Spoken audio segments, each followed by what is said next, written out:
अब देखो, ये जो तुम्हारा क्वेश्चन नंबर 13 है, इसको भी हम दो तरीक़ा से बना सकते हैं। याद है ना, इसका भी फार्मूला आया था हम लोगों का, इसका भी तो सेम ही फार्मूला है ना, सेम ही फार्मूला, अलग नहीं है। ये मत समझना कॉस वाला है, कॉस वाला नहीं है। कॉस वाला में याद रखो कि एक कॉस होता था, एक साइन होता था। याद है कुछ? देखो, फार्मूला को क्वेश्चन देखने के बाद याद आ जाना चाहिए। देखो, ये फार्मूला जो होता था कि sign A plus B into का साइन ए माइनस बी, तो ये होता था हमारा कितना, तो साइन स्क्वायर ए माइनस साइन स्क्वायर बी होता था। इसी में हम क्या लिखवाए थे एक तो और, कि कॉस स्क्वायर बी पहले कर लो और माइनस साइन कॉस स्क्वायर ए कर लो। दोनों कॉस है और ये भी कॉस है, दोनों कॉस है। एक और फार्मूला लिखवाए थे कॉस वाला में, कॉस ए प्लस बी वाला और into cos A minus B वाला। तो ये जो होता था ये ऐसे होता था, कॉस स्क्वायर ए और माइनस साइन स्क्वायर बी होता था, और यहाँ पे फिर कॉस स्क्वायर बी और माइनस साइन स्क्वायर ए हुआ करता था। यहाँ से भी प्रूफ कर सकते हो, ये माइनस है ना, तो ब्रैकेट में ये आएगा 1 माइनस कॉस स्क्वायर बी, तो ये माइनस अंदर जाके उसे प्लस कर लेगा। अब 1 तो कैंसिल हो ही जाएगा, यानी कि ये सही है। तो ये फार्मूला यूज नहीं होगा। कुछ लोग को लगता है कि कॉस वाला है तो कॉस वाला यूज होगा ना, कॉस वाला में जो स्क्वायर रहता है उसमें एगो स्क्वायर कॉस में रहता है और एगो स्क्वायर साइन में रहता है, चाहे वो कॉस ए में हो चाहे बी में हो, है ना। लेकिन यहाँ पे अगर दोनों में कॉस पे ही स्क्वायर है तो यही वाला फार्मूला यूज होगा, वापस से यही वाला फार्मूला यूज होगा। बात समझे कि नहीं? समझ रहे हो? तो इसको हम मेथड 2 से ही बता रहे हैं।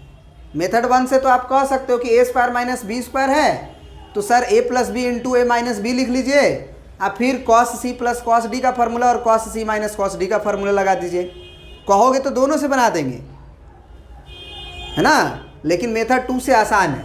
मेथड 2 से हम क्या लिखेंगे यहाँ पे कि cos square, right hand side से फार्मूला लिखेंगे कि सिंस कॉस स्क्वायर बी और माइनस साइन स्क्वायर ए का फार्मूला होता है sign A plus B into sine A minus B. तो यहाँ पे बी का नाम क्या कहलाएगा, ज़रा सोचो। बी को अगर पुट कर दो तुम 2x और ए को पुट कर दो तुम क्या 6x, तो अपने फार्मूला वो चीज़ दे देगा। तो अब लिख देंगे कि कॉस स्क्वायर बी यानी कि 2x और minus cos square 6x is equal to nothing but sine of A plus B है, तो 2x और 6x जोड़ देंगे, into sine of A minus B है, तो sine of A minus B है तो ए तुम्हारा 2x है और माइनस ये आपका 6x है। कोई दिक्कत यहाँ तक समझ में आ रहा है?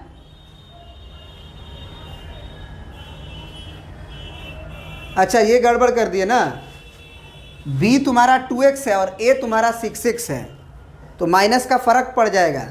तो a के जगह पे a ही रखो और b के जगह पे b ही रखो। ये भी देख लो, याद रखना यहाँ पे गड़बड़ हो सकता है।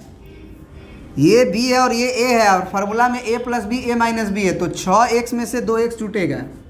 यहाँ तो कोई जोड़ो कोई फ़र्क नहीं है, a जोड़ो चाहे b जोड़ो शुरू में, लेकिन वहाँ फ़र्क पड़ जाएगा। वहाँ पे 6x माइनस 4x आएगा, क्योंकि साइन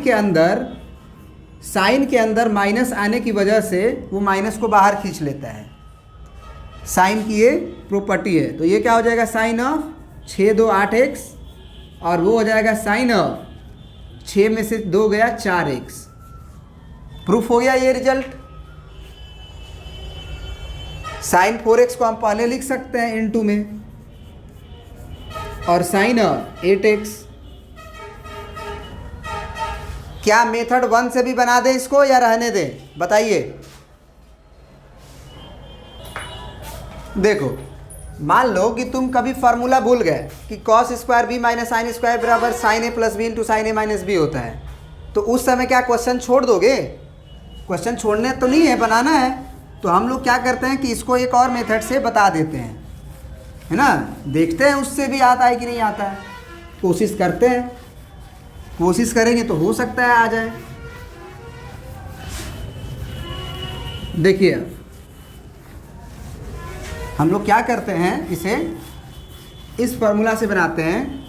लेफ्ट हैंड साइड को ले लेते हैं और आगे की ओर बढ़ते हैं। तो तुम्हारा लेफ्ट हैंड साइड क्या है?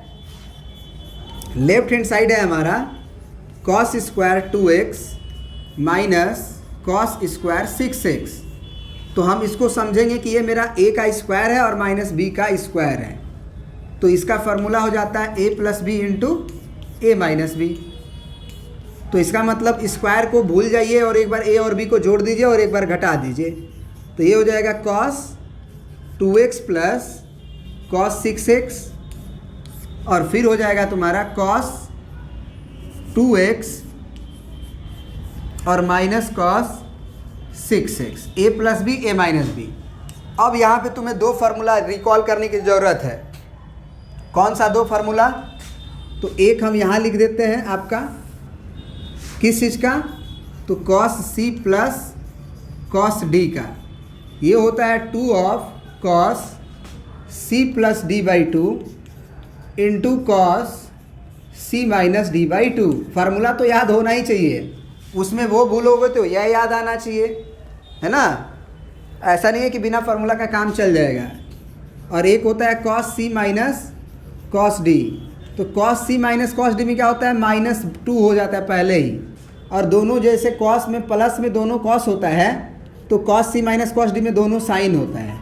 तो ये साइन हो गया c plus D by 2 into sine c minus D by 2, ठीक है ना। तो इंटू में क्या लिख देंगे हम लोग? Sine c minus D by 2। तो ये फार्मूला आपको याद होना चाहिए। अब यहाँ पे वो फार्मूला लगाएंगे। ये हम सोचेंगे कि ये cos c plus cos d है। तो बस याद रखना ये है कि c और d को जोड़ के बाई 2 करना है एक बार, और वही c और d को एक बार घटा के बाई 2 करना है।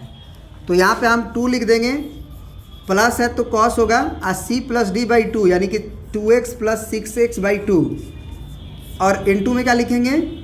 cos c minus D by 2 यानी कि 2x माइनस 6x बाई 2। बढ़िया है। फिर है हमारा cos c minus cos d। तो cos c minus cos d में क्या होगा फार्मूला हमारा? तो माइनस का पहले ही 2 आएगा, तो उस माइनस को चलो इनटू में ही लिखे हैं तो यहाँ लिख देते हैं माइनस ऑफ 2 और फिर sine c plus D by 2, मतलब 2x 6x को जोड़ेंगे बाई 2 करेंगे, तो 2x plus 6x by 2 into फिर साइन, फिर c माइनस डी बाई 2, तो 2x माइनस 6x बाई 2। बढ़िया है, यहाँ तक सही है, समझ में आ रहा है।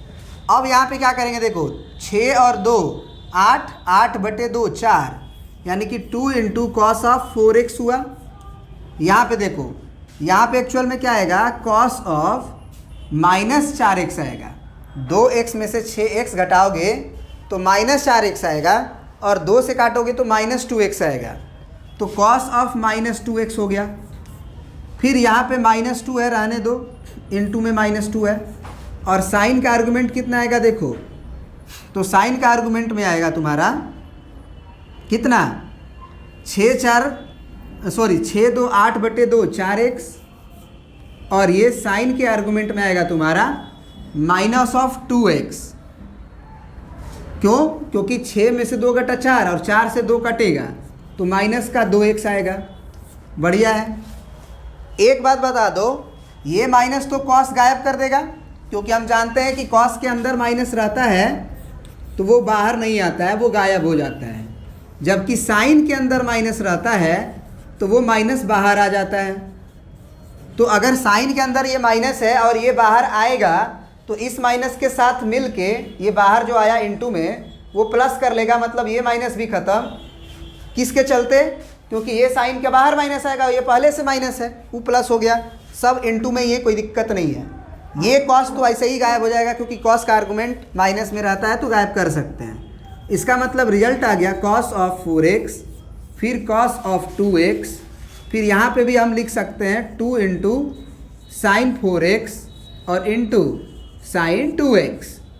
अब यहाँ पे हम क्या करेंगे कि 4x वाले को एक साथ कर लेंगे, 4x तो और 2 को एक बार, तो 2 और साइन को पहले लिख देते हैं, तो sign 4x into cos 4x एक साथ कर लिए इसको।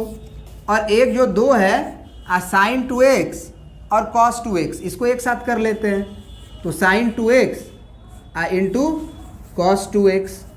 अब फिर से वही फार्मूला, तो ज़रा सोचो इसमें 3-4 फार्मूला यूज हो रहा है और उसके पहले वाला जो मेथड बताए थे उसमें मात्र एक ही फार्मूला यूज हुआ और क्वेश्चन बन गया। अब ये फार्मूला यूज होगा कि साइन 2 थीटा बराबर 2 sine theta into cos theta. मतलब ये कि अगर ये दोनों सेम है, ये दोनों क्या है, सेम है, तो sine theta cos theta same होने के बाद अगर 2 लगा हुआ है तो क्या लिख देंगे, साइन ऑफ 2 थीटा। मतलब इस थीटा में 2 का गुना करके आप साइन लिख दो। उसी प्रकार यहाँ पे ये वाला कहानी ये वाला कहानी सेम है, ये वाला दोनों कहानी, तो ये फार्मूला बन जाएगा किस चीज़ का, साइन ऑफ 2x का, यानी 2 थीटा का। तो थीटा के जगह पे 4x है तो 2 इंटू 4x और इंटू में लगेगा तुम्हारा क्या, वहाँ वाला फार्मूला। तो फिर यहाँ दोनों सेम है, ये वाला कहानी ये वाला कहानी, तो फिर से वही फार्मूला। अगर ये दोनों सेम है तो एक बार इसको 2 में गुना करके लिख दो साइन के साथ, तो यानी कि ये हो जाएगा फिर से इंटू में साइन 2 इंटू थीटा और थीटा के जगह पे है 2x, यानी ये कितना आ गया तुम्हारा, तो ये 4 दूना के 8x साइन 8x और ये हो गया 2 दूना के 4x यानी कि साइन 4x। अब साइन 4x को पहले लिख लेते हैं और साइन 8x को बाद में लिख लेते हैं। समझ में आया, बोलो आया समझ में, प्रिंट कर लीजिए, हाँ प्रिंट कर लीजिए।